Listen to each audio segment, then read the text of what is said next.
Shall we introduce our first in-person speaker? No, come on. Bloody right.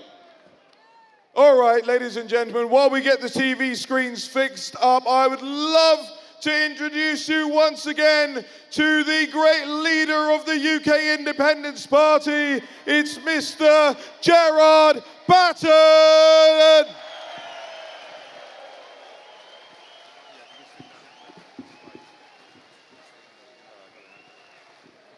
Good afternoon, everybody. Welcome to Whitehall.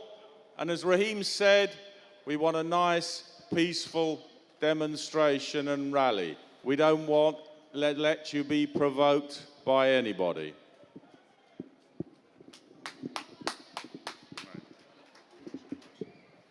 Okay, that's better. Now, before I speak about Tommy Robinson, I'd like to make a short announcement. Now, one of the founders of the Democratic Football Lads Alliance, Justin Smith, was arrested at Schiphol Airport on the 29th of May in the Netherlands. Now, many of you will know Justin Smith, I'm sure. He's been one of the organisers of previous rallies, and in particular, the Freedom of Speech rally held here on the 5th of May. Now, Justin has been detained in prison without charge, and he is now awaiting extradition to Switzerland on a European arrest warrant. And he tells me that this is on the basis of totally unfounded allegations. The circumstances of his arrest and detention are extremely suspicious, but he's asked me to let you know of his imprisonment and that his lawyers are doing everything they can to secure his release as quickly as possible. And he can tell you the full story when he gets out. Now, we haven't yet heard what Malcolm Lord Pearson is going to say, but I know that he's going to be talking about the efforts that he's making to ensure that Tommy Robinson is kept safe in prison and that he's released as soon as possible. Now, in my opinion, Tommy's sentence was not a free speech issue. What it does is raises serious questions about the fair application of the law. The questions are, was he really in contempt of court? Did he really breach the terms of his suspended sentence? And is 13 months a fair and proportionate sentence for his offence, if indeed he was guilty? Now, those things are debatable, but in my view, Tommy Robinson has been imprisoned much more for who he is and what he says, rather than what he is supposed to have done.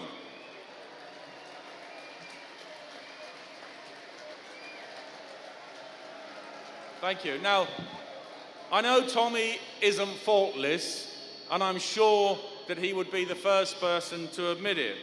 But he has now become a symbol of the opposition to so much that we know is rotten in our society. Some people will tell you that Tommy Robinson is a criminal, and he has indeed, on occasion, broken the law. But a real criminal is someone who defends upon the weak, who preys upon the weak and the defenseless. Tommy Robinson is somebody who has chosen to defend the weak and the helpless. Some people who have broken the law have gone on to become heroes and heroines. The suffragettes broke the law. They are now national heroines. Mahatma Gandhi broke the law. He was arrested and convicted 13 times between 1908 and 1942. He is now regarded as a national hero of Indian independence. Nelson Mandela served 28 years in prison for terrorist offences. He was actually conspiring to murder people. Yet he is now regarded as an international hero. These people were convicted criminals, but history has judged that they were on the right side of a great cause. Now, Robin Hood broke the law. He hunted the king's deer in the king's forest, and he was technically a criminal. But Robin Hood defended his own people, while the Sheriff of Nottingham oppressed them. Whose side would you rather be on, Robin Hood or the Sheriff of Nottingham? Whose side do you want to be on now, Tommy Robinson's or the political establishment?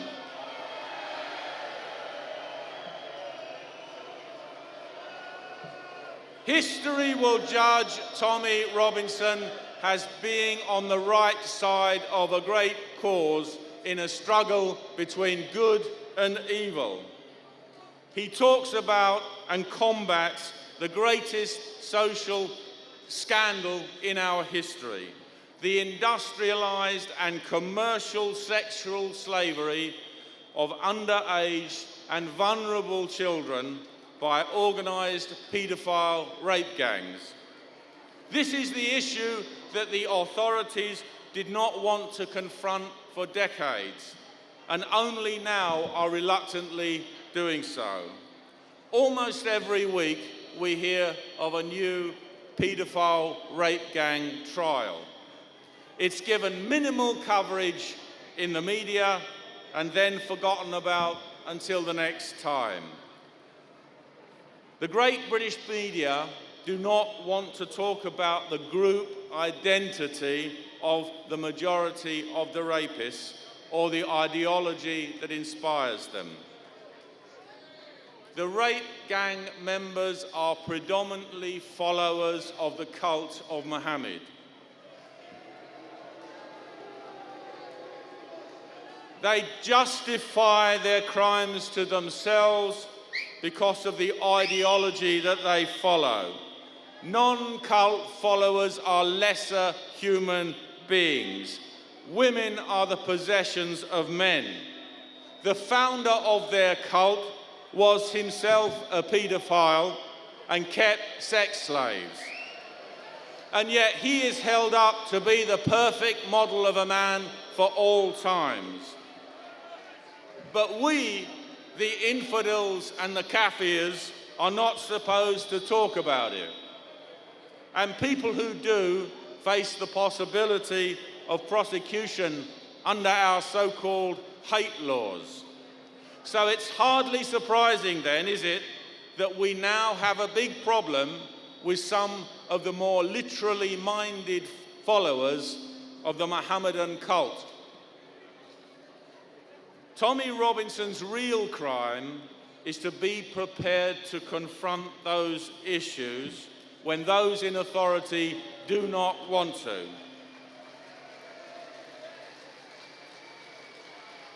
Our great British media don't want to talk about it.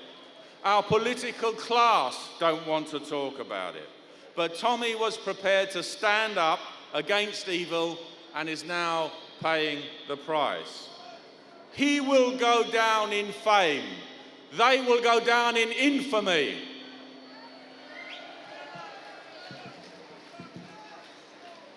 Our government has become the enemy of its own people. Nowhere is that more obvious than in Mrs. May and Brexit. 2 years ago, the British people voted to leave the European Union. Mrs. May's proposal of last weekend shows that she intends to betray that decision. That betrayal is absolutely blatant, and she doesn't care that you know it's absolutely blatant. Mrs. May is doing exactly what she was always intending to do. She intends to make a deal with the European Union whereby we leave in name but not in reality.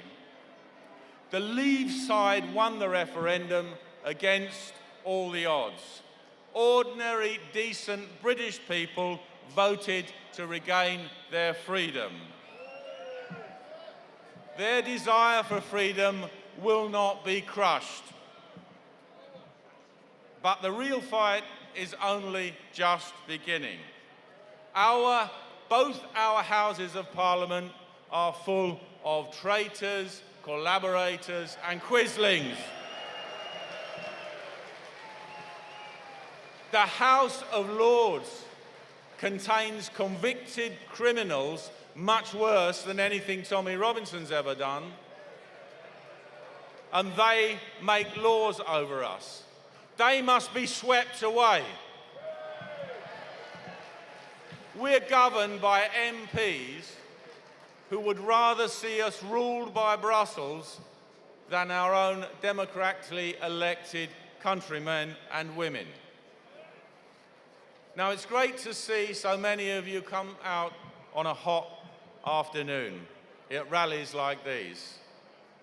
But you know that our politicians do not care how many people, how many hundreds of thousands, or even how many millions turn out at rallies. The only thing that our treacherous political class cares about is losing votes and losing their seats. So we have to make that happen for them. If you want to make a difference, then you have to organise politically. And that means joining and working with and for a political party. Now, since becoming UKIP's leader last February, its members and I have saved the party from destruction, and we are building it up for the future. We are raising money, we are recruiting new members, and we are going up in the opinion polls.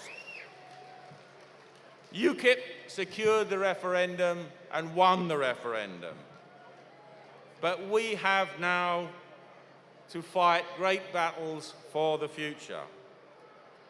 I want UKIP to be a populist party. I want its policies to be popular with a majority of the electorate. I want UKIP to be the party of freedom. Freedom from the European Union. Freedom to live under our laws and not the laws made in Brussels. Freedom to live under laws made by a parliament of patriotic MPs, not a parliament of traitors.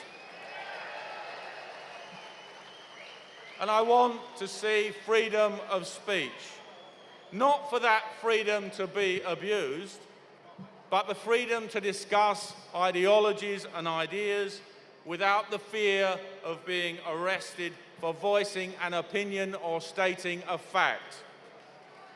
I want us to have the freedom to speak the plain truth to each other. And I want us to have the freedom to once more be able to be openly proud of our own country's great history and our heritage. And not for our children and our young people to be told that it's something they should be ashamed of. And I want our descendants to be free, not to have to live under Islamic ideology. Islam, as Winston Churchill rightfully pointed out in 1898, is the most regressive force on earth. If you want those things, then I ask you to rally to UKIP's banner. Be among the steadily growing number of people who are joining UKIP. UKIP is the only real opposition to the political establishment of Theresa's traitors and Corbyn's commies. Now, today, the 14th of July, is the 229th anniversary of the storming of the Bastille and the start of the French Revolution. We need a democratic revolution in Britain, a peaceful revolution through the ballot box. Only you, the people, can make that happen, and don't delay. Join UKIP, make us stronger, and help us carry the fight for freedom forwards. Or you may lose your freedom forever. The alternative to freedom is serfdom and slavery. The British have never chosen those things. Give Tommy Robinson something to celebrate when he comes out of prison. Thank you.